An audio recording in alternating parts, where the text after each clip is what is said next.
మెగా9 TV. Hyderabad కేవలం ఒక నగరం కాదు, ప్రపంచ ఐటీ ఫార్మా రంగాన్ని శాసిస్తున్న ఒక గ్లోబల్ డెస్టినేషన్. మన భాగ్యనగర బ్రాండ్ ఇమేజ్ను ఖండాంతరాలు దాటించేలా, దౌత్య సంబంధాలను మరింత బలోపేతం చేసేలా తెలంగాణ ప్రభుత్వం ఇప్పుడు ఒక సంచలన నిర్ణయం తీసుకుంది. హైదరాబాద్ నడిబొడ్డున నానక్రామ్గూడలోని ఫైనాన్షియల్ డిస్ట్రిక్ట్లో ఉన్న అమెరికన్ కాన్సులేట్ వద్దకు వెళ్లే కొత్త రోడ్డుకు ఏకంగా అమెరికా అధ్యక్షుడు డొనాల్డ్ ట్రంప్ పేరు మీదుగా ట్రంప్ రోడ్ అని నామకరణం చేయాలని ముఖ్యమంత్రి రేవంత్ రెడ్డి కీలక ఆదేశాలు జారీ చేశారు.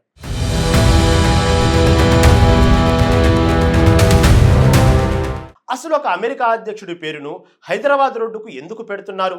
ఈ నిర్ణయం వెనుక సీఎం రేవంత్ రెడ్డి వేసిన మాస్టర్ ప్లాన్ ఏంటి? నిజానికి తెలంగాణ ప్రభుత్వం ఇటీవలి కాలంలో పలు కీలక నిర్ణయాలను తీసుకుంటుంది. అందులో భాగంగానే నానక్రామ్గూడలోని యుఎస్ కాన్సులేట్ జనరల్ కార్యాలయానికి ఆనుకొని ఉన్న ప్రస్తుత యుఎస్ కాన్సులేట్ రోడ్డును డొనాల్డ్ ట్రంప్ అవెన్యూగా మార్చాలని నిర్ణయించారు.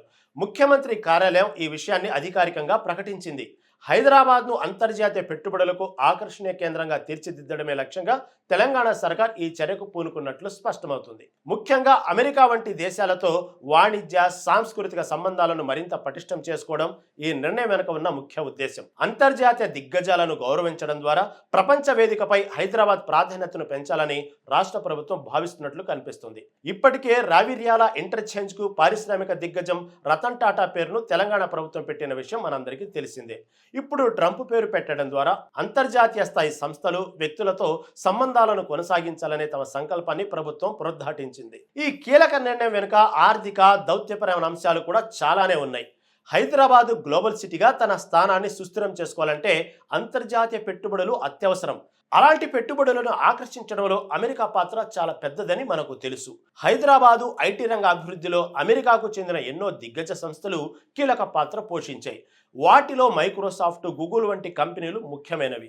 ఈ కంపెనీల పేర్లను కూడా భవిష్యత్తులో కొన్ని జంక్షన్లకు పెట్టాలని ప్రభుత్వం ఆలోచిస్తున్నట్లు సమాచారం. ఇది కేవలం ఒక రహదారి పేరు మాత్రమే కాదు, ఇది అమెరికాతో తెలంగాణ సంబంధాలను మరింత బలోపేతం చేసేందుకు ఒక దౌత్యపరమైన సంకేతం. ముఖ్యంగా జూలై 4న జరిగే అమెరికా స్వాతంత్ర దినోత్సవ వేడుకల నేపథ్యంలో ఈ నెల 23న ఈ కార్యక్రమాన్ని నిర్వహించడం కూడా ప్రాధాన్యతను సంతరించుకుంది. ఇది ఇరు దేశాల మధ్య మైత్రిని, సహకారాన్ని సూచిస్తుంది.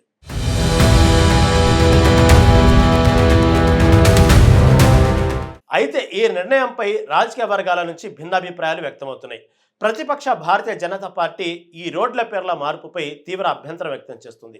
గతంలో కాంగ్రెస్ నాయకులు పేర్లతో ఉన్న రోడ్లకు వేరే పేర్లు పెట్టడంపై బీజేపీ అభ్యంతరం వ్యక్తం చేసింది. ఇప్పుడు ఒక అమెరికా అధ్యక్షుడి పేరు పెట్టడంపై కూడా వారు విమర్శలు చేస్తున్నారు. తెలంగాణ సంస్కృతి, చరిత్రను ప్రతిబింబించే పేర్లు కాకుండా విదేశీయుల పేర్లు పెట్టడం సరైనది కాదని బీజేపీ వాదిస్తుంది. మరి ఈ వివాదం ఎలాంటి మలుపులు తిరుగుతుందో వేచి చూడాలి.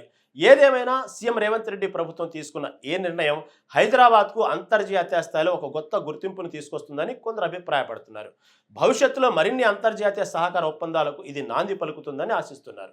ఇలాంటి పేర్ల మార్పు అనేది ప్రపంచవ్యాప్తంగా కూడా జరుగుతుంది. కొన్ని సందర్భాల్లో రాజకీయ కారణాల వల్ల, మరికొన్ని సందర్భాల్లో దౌత్యపరమైన బంధాలను పటిష్టం చేసుకోవడానికి ఇలాంటి నిర్ణయాలు తీసుకుంటారు. ట్రంప్ పేరు పెట్టడం వెనుక తెలంగాణ ప్రభుత్వం అంతర్జాతీయ పెట్టుబడులను ఆకర్షించాలనే ఒక స్పష్టమైన లక్ష్యాన్ని పెట్టుకుంది. ఐటీ రంగంలో హైదరాబాద్ ఇప్పటికే ఒక ప్రధాన కేంద్రంగా ఉన్నప్పటికీ అంతర్జాతీయ స్థాయిలో దాని ప్రాధాన్యతను మరింత పెంచాలని చూస్తుంది. ఈ నిర్ణయం తెలంగాణ ప్రగతికి, ప్రపంచంతో దాని అనుసంధానానికి ఒక ఉదాహరణగా నిలుస్తుందని ప్రభుత్వం భావిస్తుంది. అయితే ఈ ప్రక్రియలో విమర్శలు, ప్రశంసలు కూడా సహజమే. కానీ దీని తుది ప్రభావం హైదరాబాద్ అభివృద్ధిపై ఎలా ఉంటుందనేది రాబోయే రోజుల్లో తెలుస్తుంది. రాష్ట్ర ప్రభుత్వం దీనిపై మరింత స్పష్టమైన వివరణ ఇచ్చే అవకాశం కూడా ఉంది.